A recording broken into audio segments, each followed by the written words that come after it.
A Última Estrela, o último livro da série A Quinta Onda, de Rick Yancey. A garota que podia voar. Há muito tempo, quando ele tinha 10 anos, o pai dela tinha dirigido um grande ônibus até o planetário. Ali, o teto explodiu em 1 milhão de fragmentos cintilantes de luz. Ele ficou boquiaberto. Seus pequenos dedos se agarraram na borda do banco de madeira onde se sentava. Acima de sua cabeça, pontinhos de fogo branco brilhavam e giravam, puros como o dia em que a Terra emergiu como uma pedra enegrecida e manchada. Um planeta médio descrevendo uma órbita em torno de uma estrela média na borda de uma galáxia média em um universo sem limites. O grande mergulhão, Orion, Ursa Maior, o zunido do tom monótono da voz do astrônomo, os rostos erguidos de crianças, bocas abertas, olhos sem piscar, e o menino sentindo-se infinitesimalmente pequeno sobre a imensidão do céu artificial. Ele não esquecera aquele dia. Anos depois, quando sua filha era muito pequena, ela corria para ele. Pernas gorduchas de bebê vacilantes, bracinhos sólidos erguidos, olhos queimando de expectativa e alegria, gritando, papai, papai! Dedos curtos estendidos para ele, estendidos para o céu. E ela saltava, lançando-se sem medo no espaço vazio, porque ele não era apenas seu pai. Ele era o papai. Ele a apanhara, ele nunca a deixaria cair, gritando, voa papai, voa! E para cima ela ia, disparando na direção da imensidão do céu, sem limites, braços abertos para abraçar o infinito, cabeça jogada para trás, correndo por aquele lugar em que o terror e o espanto se encontravam, seus gritos estridentes, a hilaridade destilada de ser livre e leve, de ser segurada nos seus braços, de estar viva. Cassiopeia. Naquele dia no planetário, quando a vida dela se encontrava 15 anos no futuro, não havia dúvidas de que o nome lhe daria. 1. Vou me sentar com você. Esse é o meu corpo. Na câmara mais baixa da caverna, o padre erguia a última hóstia. Seu suprimento tinha acabado. Em direção das formações que lembravam da boca de um dragão congelada, em meio ao rugido, as presas com dentes cintilantes vermelho e amarelo à luz da lâmpada. A catástrofe do divino sacrifício por suas mãos. Tome isso, todos vós, e comam-no. Então o cálice contendo as últimas gotas de vinho. Tome isso, todos vós, e tomem-no. Meia-noite no final de novembro. Nas cavernas abaixo, o pequeno grupo de sobreviventes vai se aquecendo e escondido com suprimentos suficientes para durar até a primavera. Ninguém morreu pela praga em meses. O pior parece ter passado. Eles estão seguros ali, perfeitamente seguros. Com a fé em teu amor e misericórdia, aceito o teu corpo e bebo o teu sangue. Seus sussurros ecoam nas profundezas. Eles escalam as paredes lisas, deslizam ao longo das passagens estreitas na direção das câmaras superiores, onde os companheiros refugiados caíram em um sono inquieto. Não deixe que me tragam condenação, mas saúde na mente e no corpo. Não há mais pão, nem mais vinho. Esta é a comunhão final. Que o sangue de Cristo me conceda a vida eterna. As gotas do vinho oxidado que queimam em sua garganta. O padre chora. Ele derrama algumas gotas de água no cálice. Sua mão treme. Ele toma o sangue precioso misturado com água e então limpa o cálice com o purificador. Está terminado. O eterno sacrifício está acabado. Ele enxuga as faces com o mesmo pano que usou para limpar o cálice. As lágrimas do homem e o sangue de Deus inseparáveis. Nada novo aí. Ele limpa a pétala com um pano e depois guarda o purificador no cálice e o põe de lado. Ele tira a estola verde do pescoço, dobra-o com cuidado e beija. Ele gostava de tudo que representava ser padre. Amava a missa acima de tudo. Seu colarinho está úmido de suor e lágrimas, e frouxo ao redor do pescoço.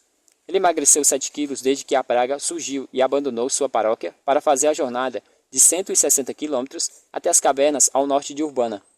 Ele ganhou muitos seguidores ao longo do caminho. Mais de 50 no total, embora 32 tinham morrido de infecção antes de atingir a segurança. À medida que suas mortes se aproximavam, ele recitava o ritual católico, protestante, judeu, não importava. Que o Senhor, em seu amor e misericórdia, possa ajudá-lo, traçando uma cruz em suas testas com um polegar. Possa o Senhor te libertar do pecado e salvá-lo. O sangue que gotejava dos olhos, o sangue que gotejava dos seus olhos, misturado ao óleo que ele esfregava em suas pálpebras, e fumaça rolava nos campos abertos e se ocultava nos bosques e recobria as estradas como sangue sobre rios lânguidos no rigoroso inverno. Incêndios em Columbus, incêndios em Springfield e Dayton, em Hubert Heights, em London, em Fairboy, em Franklin, em Middleton e em Xenia. Durante a noite, as milhares de fogueiras conferiam à fumaça um cor laranja escuro e o céu afundou e depois ficou 2 centímetros das nossas cabeças. O padre arrastou os pés pelo terreno escaldante com uma mão estendida enquanto apertava um trapo sobre o nariz e a boca com a outra, e lágrimas em protesto escorriam em seu rosto. Sangue formava crostas sobre as unhas quebradas. Sangue empastava as linhas de suas mãos e as solas dos seus sapatos. Não falta muito, ele encorajou os companheiros. Continue andando. Ao longo do caminho, alguém o apelidou de Padre Moisés, pois ele estava conduzindo seu povo para fora da obscuridade, da fumaça e do fogo, para a terra prometida das cavernas mais pitorescas de Ohio. As pessoas estavam lá para recebê-lo quando chegava. Era o que o padre esperava. Uma caverna não queima. Ela é impenetrável ao tempo. Melhor de tudo, é fácil de defender. Depois das bases militares e prédios do governo, as cavernas eram o destino mais populares depois da chegada. Suprimentos foram reunidos, água e não perecíveis, cobertas e ataduras e remédios. E armas, é claro. Rifles, pistolas e revólveres e muitas facas. Os doentes foram colocados em quarentena no centro da acolhida, acima da superfície da terra, deitados em catres arranjados entre os estandes de lojas presentes, e todos os dias o padre os visitava, conversava com eles, rezava com eles, ouvia suas confissões, ministrava a comunhão, sussurrava as coisas que queriam ouvir. Per sacostra humanae repredentius mysteria, pelos sagrados mistérios da redenção do homem. Centenas iriam morrer antes que a morte acabasse. Eles cavaram uma cova de 3 metros de largura e 9 de profundidade ao sul do centro da acolhida para incinerá-los. O fogo ardia lentamente dia e noite, e o cheiro de carne queimada tinha se tornado tão comum que eles mal notavam. É novembro e na câmara mais baixa o padre se levanta. Ele não é alto e mesmo assim precisa se abaixar para não bater a cabeça no teto ou contra os dentes da pedra que se projetam do teto da boca de dragão. A missa terminou. Vá em paz. Ele deixa para trás o cálice e o purificador, o pano e a estola. Eles agora são relíquias, artefatos de uma era que recua para o passado na velocidade da luz. Começamos como habitantes das cavernas, o padre pensou enquanto sobe à superfície, e para as cavernas retornamos. Até mesmo a mais longa jornada é um ciclo, e a história irá repetir-se e voltar-se ao lugar em que começou. Do missal, lembre-se do que você é, pó, e ao pó retornará. E o padre se levanta como um mergulhador subindo ao domo do céu, cintilando acima da água.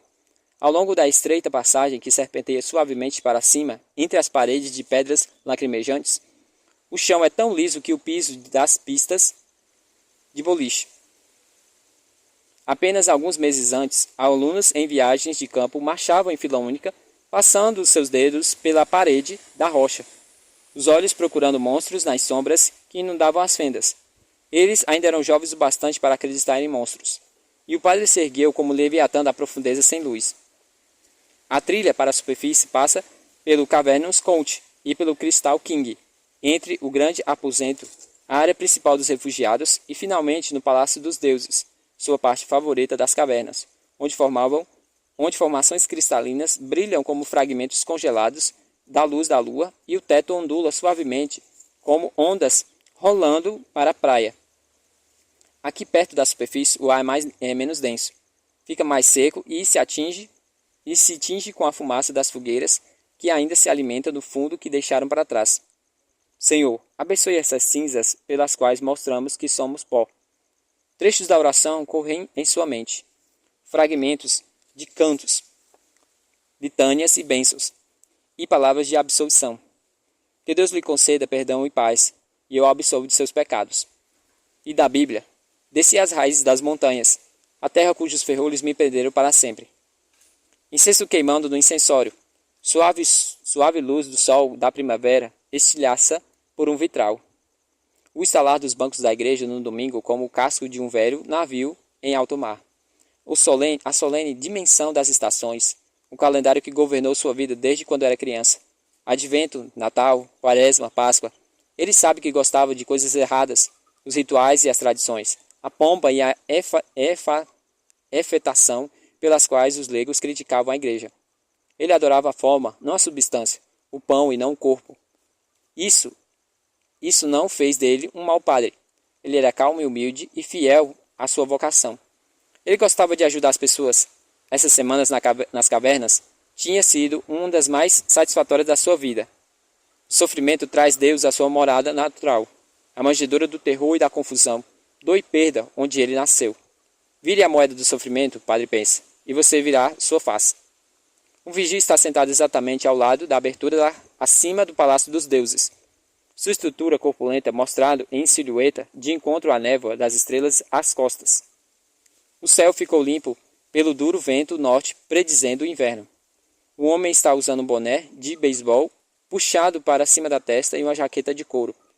Ele está segurando um binóculo. Um rifle repousa em seu colo. O homem cumprimenta o padre com um gesto na cabeça. Onde está o seu casaco, padre? Está uma noite fria. O padre sorriu, fracamente. Eu acho que eu emprestei para Ágata. O homem mostra-se que compreendeu como um resmungo. Ágata é a queixosa do grupo. Sempre com frio, com fome. Sempre alguma coisa. Ele ergue o binóculo até os óculos e vasculha o céu. Você viu alguns deles? O padre pergunta.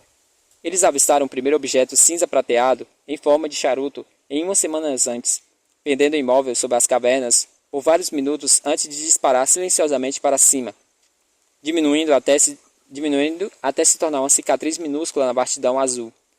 Outro ou o mesmo apareceu dias depois, planando silenciosamente sobre eles até desaparecer no horizonte. Não havia dúvidas sobre a origem das estranhas aeronaves. Os moradores da caverna sabiam que não eram terrestres, mas era um mistério sobre o seu objetivo que os amedrontava. O homem abaixa o binóculo e esfrega os olhos. O que aconteceu, padre? Não consegue dormir? Ah, não tenho dormido muito ultimamente, o padre respondeu. E então acrescenta, muita coisa para fazer. Ele não quer que o homem pense que está se queixando.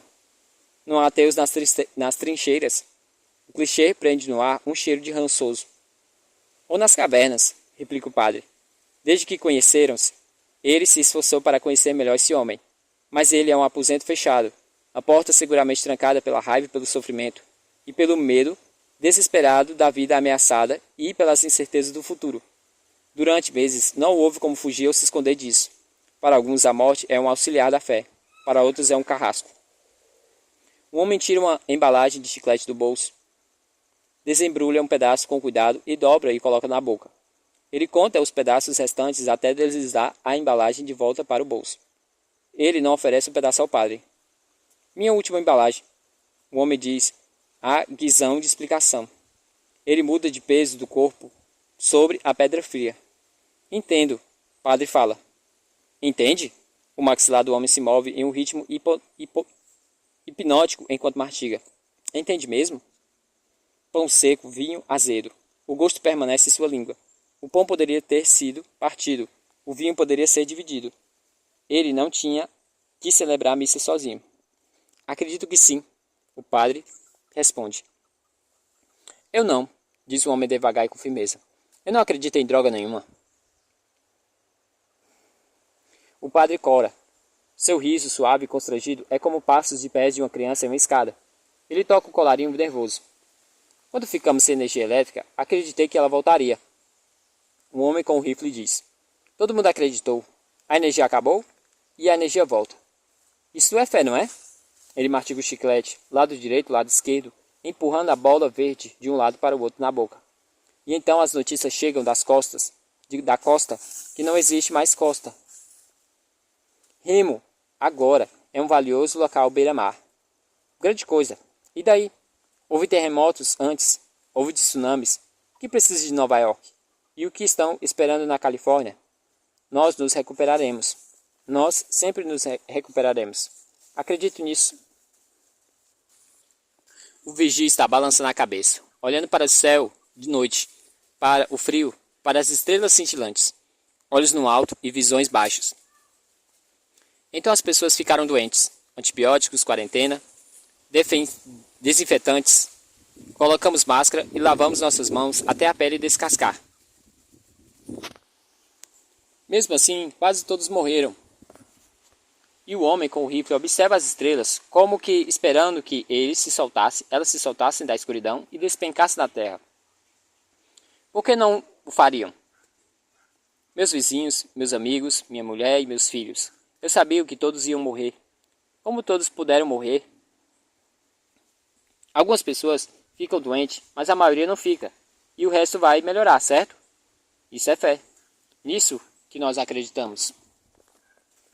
O homem tira uma grande faca de caça da bota e começa a limpar a terra de baixo com as unhas, com a ponta, das unhas com a ponta.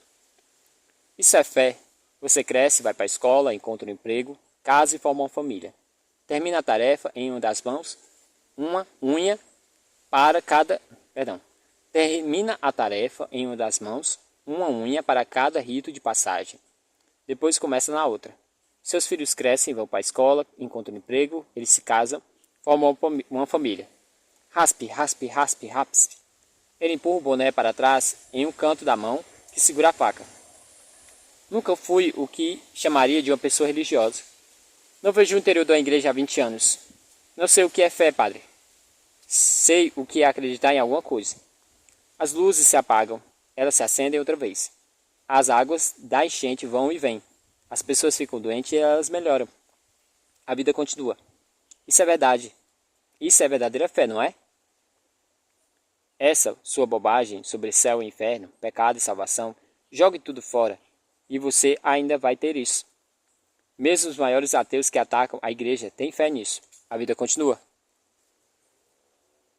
Sim, diz o padre, a vida continua. O vigia mostra os dentes. Ele estende a faca na direção do peito do padre Rosna. Você não ouviu a única palavra que eu falei? Olhe, é por isso que não suporto o seu tipo. Você acende suas velas, resmunga suas feitiçarias em latim e reza para um Deus que não está aqui. Não se importa, e é muito louco ou cruel, ou as duas coisas. O mundo queima e você elogia o imbecil que incendiou e permitiu pegasse fogo tudo. O padre tinha levantado as mãos, as mesmas mãos que consagraram o pão e o vinho, como que para mostrar ao homem que elas estão vazias, que ele não pretendia fazer mal a nenhum. Não finge conhecer a mente de Deus, o padre começa, baixinho, baixando as mãos, olhando a faca, e ele cita o livro de Jó. Na verdade, falei que não entendia, coisas maravilhosas demais para mim, coisas que eu não conhecia. O homem o olha fixamente por um momento, muito longo, e, desconfortavelmente, absolutamente imóvel, exceto pelo maxilar trabalhando no pescoço, com o chiclete já sem sabor. Vou ser sincero com você, padre, ele disse sem emoção. Sinto muita vontade de matá-lo agora mesmo. O padre concorda sério. Receio que isso possa acontecer, quando a verdade se torna significativa. Ele tira a faca da mão trêmula do homem. O padre toca no seu ombro. O homem se encolhe, mas não recua. O que é a verdade? O homem sussurra. Isto. O pequeno padre responde e defere uma profunda facada no peito do homem. A lâmina é muito afiada, e ela desliza facilmente pela camisa do homem, escorrendo entre as costelas até afundar 10 centímetros no coração. O padre puxa o homem até a altura do peito e beija o alto de sua cabeça. Que Deus lhe conceda perdão e paz. O fim chega depressa. A goma de mascar cai de seus lábios frouxos e o padre o apaga e joga pela entrada da caverna. Ele solta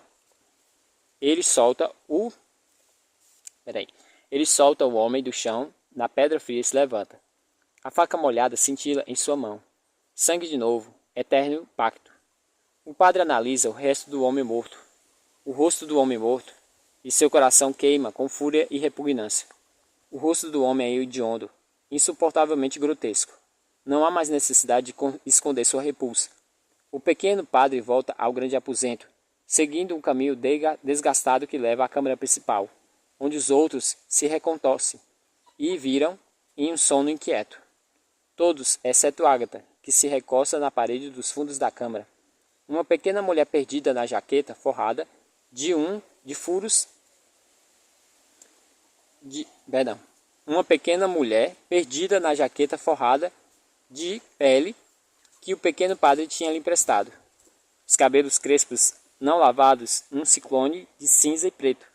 Sua sujeira está alojada nos fundos sulcos do rosto murcho. Ao redor de sua boca privada de dentes, há muitos perdidos e olhos enterrados em dobras de pele flácida. Isso é umidade. Isso é humanidade, o padre pensa. E esse é o seu rosto. Padre, você é... Perdão. Padre, é você? A voz mal é audível, o guincho de um camundongo, o grito estridente de um rato. Isso é a voz da humanidade. Sim, Agatha, sou eu. Ele semicerra os olhos para a máscara que ele usa desde a infância, obscurecida na sombra. Não consigo dormir, padre. Você pode se sentar um pouco comigo? Sim, Agatha. Vou me sentar com você. 2. Ele carrega os corpos das vítimas para a superfície, 2 de cada vez, um debaixo de cada braço, e o joga no fosso, largando-o sem cerimônia antes de descer outra carga. Depois de Agatha, ele matou o resto enquanto dormia. Nenhum acordou. O padre trabalhou em silêncio, depressa, com as mãos firmes e seguras. O único ruído foi o sussurro do pano se rasgando enquanto a lâmina afundava nos corações de todos os 46, até que o seu era o único coração que batia ainda. Começava a nevar ao amanhecer. Ele fica do lado de fora por um momento e ergue o rosto para o céu negro e cinza. A neve pousa em suas faces pálidas. Seu último inverno por um tempo muito longo. No equinócio, o casulo vai descer para devolvê-lo à nave-mãe, onde irá esperar a limpeza final da infestação humana pelos que os treinaram para realizar a tarefa. Quando a bordo da embarcação, da serenidade do vazio, ele irá observar enquanto lançam as bombas que irão obliterar cada cidade da Terra, limpando os vestígios da civilização humana. O apocalipse sonhado pela humanidade desde a aurora de sua consciência finalmente estará entregue, não pelas mãos de um Deus irado, mas indiferentemente tão frio quanto o pequeno padre enterrou a faca no coração de suas vítimas. A neve derrete em seu rosto erguido. 4 meses até o final do inverno.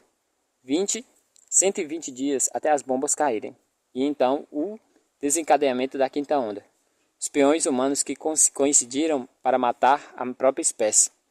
Até então o padre vai ficar para bater qualquer sobrevivente que vagar em seu território.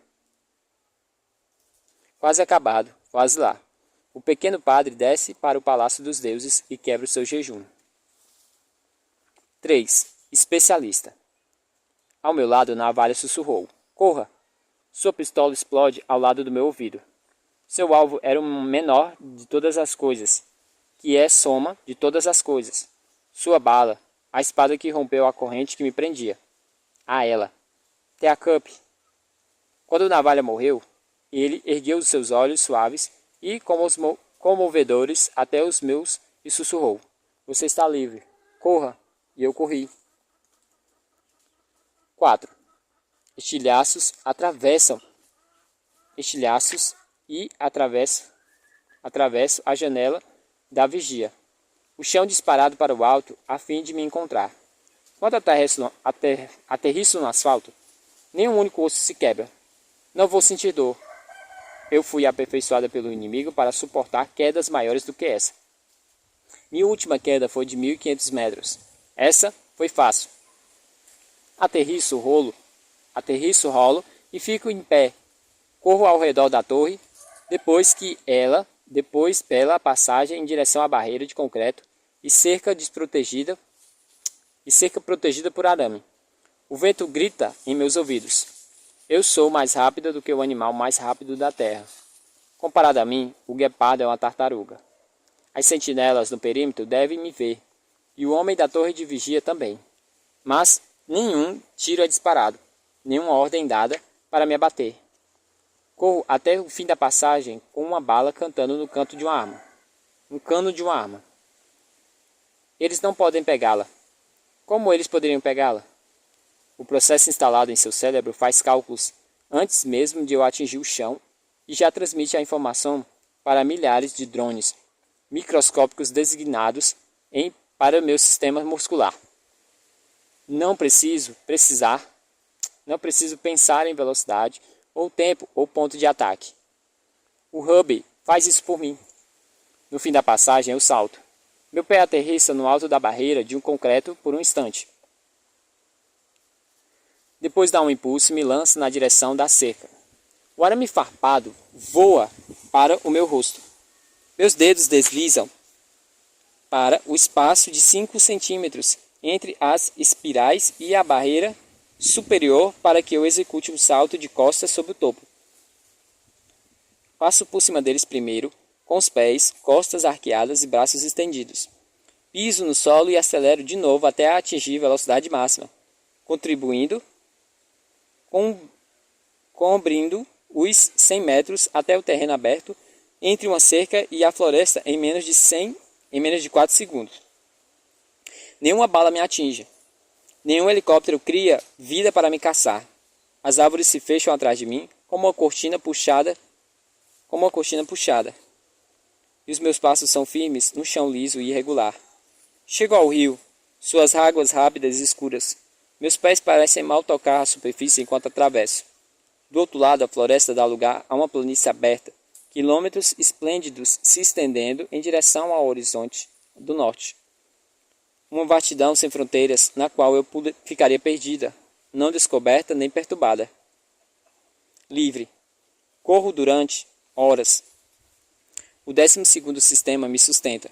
Ele reforça minhas articulações e ossos. Ele protege meus músculos e dá força, resistência, anulador. Eu só preciso me render. Eu só preciso confiar e vou resistir. VQP. A luz de centenas de corpos queimados. Navalha esculpiu essas 3 palavras em seu braço. VQP. Vence quem persevera. Algumas coisas, ele me disse na noite antes de morrer. Algumas coisas, até mesmo algumas coisas, são pequenas. Vale a soma de todas as coisas. A navalha entendeu que eu nunca deixaria Teacup sofrendo enquanto escapava. Eu deveria saber que ele ia me salvar me traindo. Tinha visto isso desde o início. Ele matou Teacup para que eu pudesse viver. A passagem desinteressante se estendeu em todas as direções. A paisagem desinteressante se estendeu em todas as direções. O sol cai em direção da beirada do céu sem nuvens. Minhas lágrimas congelam quando caem no rosto atingido pelo vento cortante. O 12º sistema pode protegê-lo da dor que aflige o corpo, mas é inútil contra a dor que esmaga a alma. Horas depois, ainda estou correndo enquanto a última luz sangra do céu, e a primeira estrela aparece. E lá está a nave-mãe pairando no horizonte, com o olho verde sem pálpebra, olhando fixamente para baixo. Não há como fugir dela, não há nem se esconder. Ela é inatingível e inatacável. Muito tempo depois que o último ser humano se transformar em um punhado de pó, ela vai estar ali, implacável, impenetrável e inescrutável. Deus foi destronado. E continua a correr, por uma paisagem primitiva sem marcas qualquer coisa humana. O mundo como era antes que a confiança e a cooperação soltasse a besta do progresso. Agora o mundo está voltando para o que era antes de o conhecermos. Paraíso perdido. Paraíso devolvido. Lembro-me do sorriso de Vosh, triste e amargo. Uma salvadora. É isso que você é? Correndo na direção ao nada, fugindo do nada, correndo por um cenário vazio, de um branco sem máculas sobre a imensidão do céu indiferente. Agora vejo, agora que compreendo. Reduzir a população humana a um número sustentável, depois tirar a humanidade de dentro dela, visto que a confiança e a cooperação são ameaças reais para o delicado equilíbrio da natureza. Os pecados inaceitáveis que impeliram o mundo para a beira do penhasco. Os outros concluíram que a única forma de salvar o mundo seria aniquilar a civilização. Não pelo exterior, mas do interior. A única forma para aniquilar a civilização humana era mudar de natureza humana. 5. Continuei a correr pela mata, ainda sem perseguição. À medida que os dias passavam, eu me preocupava menos com a aproximação de helicópteros e equipes de ataque saltando para baixo e mais com ficar aquecido e encontrar água potável e a proteína que eu precisava para sustentar o frágil hospedeiro do 12º sistema. Cavei buracos para me esconder, construí abrigos nos quais eu dormi, transformei galhos de árvore em lanças e cacei coelhos e alces e comi a carne crua. Não ousei acender uma fogueira, mesmo sabendo como. No campo-abrigo, o inimigo me ensinou. O inimigo tinha me ensinado tudo o que eu precisava saber sobre sobrevivência na selva. Depois, me deu tecnologia alienígena que ajudou meu corpo a se adaptar a ela. Ele me ensinou que os seres humanos esqueceram após séculos de cooperação e confiança. Ele me ensinou sobre o medo. A verdade, a vida é um círculo confinado pelo medo. Medo do predador, medo da presa. Sem medo, a vida não existiria. Certa vez tentei explicar isso a Zumbi, mas isso ele não entendeu. Durei 40 dias na selva. E não, o simbolismo não se perdeu em mim. Eu poderia ter durado mais. O 12º sistema teria me sustentado muito bem por mais 100 anos. A rainha Marika, a solitária, antiga caçadora, um invólucro inútil, e sua alma rodeando os ossos secos de animais mortos. Soberana, intacta, incontestada, do domínio inexpressivo, até o sistema finalmente entrar em colapso e o seu corpo desmoronar ou ser devorado por animais. Seus ossos espalhados como runas não lidas de um cenário abandonado. Voltei. Nesse momento eu compreendi por que não estava vindo. Vosh estava a 2 passos adiante. Ele sempre esteve. Teacup estava morta, mas eu ainda estava presa em uma promessa que nunca tinha feito a uma pessoa que provavelmente estava morta também. Mas a probabilidade tinha perdido sentido. Eu sabia que não podia abandonar Zumbi, não quando havia uma chance de salvá-los. E havia somente uma chance de salvá-lo. Vosh também sabia disso. Eu tinha que matar Elvan Walker.